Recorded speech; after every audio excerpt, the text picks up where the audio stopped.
বাড়িতে যখনই চিকেন আনা হয়, চিকেনের মধ্যে যে সলিড পিসগুলো থাকে সেইগুলো কিন্তু সবাই খেতে চায় না। আমি তার জন্য আলাদা করে রেখে দিই। আবার সন্ধেবেলায় এদিকে মেয়ের কিন্তু মুখরোচক কিছু খাবার চাই।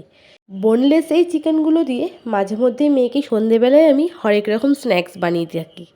তো আজকেও সেই একটা স্ন্যাক্স বানাবো, সেটাই তোমাদের সঙ্গে শেয়ার করছি।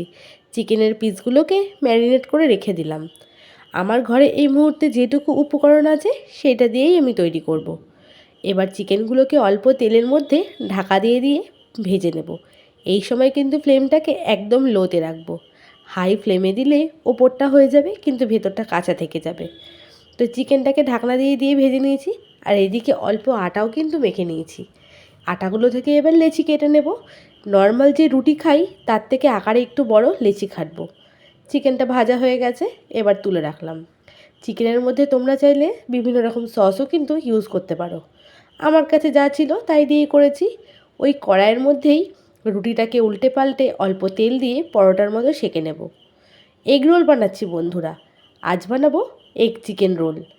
সন্ধে হলে তো সুইগি বা জোম্যাটোতে অর্ডার দিলেই চলে আসবে, কিন্তু দোকান থেকে যেটা আসবে সেটা ময়দা, অনেকটাই বেশি তেল, আরও না জানি কী দিয়ে তৈরি করবে। তো সামান্য ঘরে থাকা কিছু উপকরণ দিয়েই সন্ধেবেলায় যদি এমন একটা চটপটা স্ন্যাক্স বাচ্চাদের তৈরি করে দেওয়া যায়, এটা যেমন শরীরের পক্ষেও ভালো, পেটের পক্ষেও কিন্তু অনেকটাই উপকারী। আর আমি কিন্তু এটা আটা দিয়েই বানিয়েছি। মন পছন্দ মতন ভেজিসগুলো কেটে নিয়েছি, তার উপরে চিকেনগুলো দিয়ে দিলাম। এর ওপর থেকে দিয়ে দেবো সস।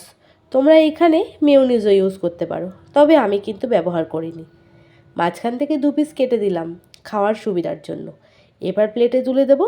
যার জন্য বানিয়েছি তাকে খাইয়ে রিভিউটা এবার নেওয়া যাক। নাও খাও, সবাই রাখো, কে বলো কেমন হয়েছে।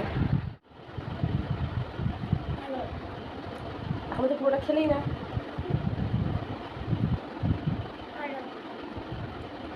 ভালো হয়েছে? তাহলে তাড়াতাড়ি ফিনিশ করো, ঠিক আছে?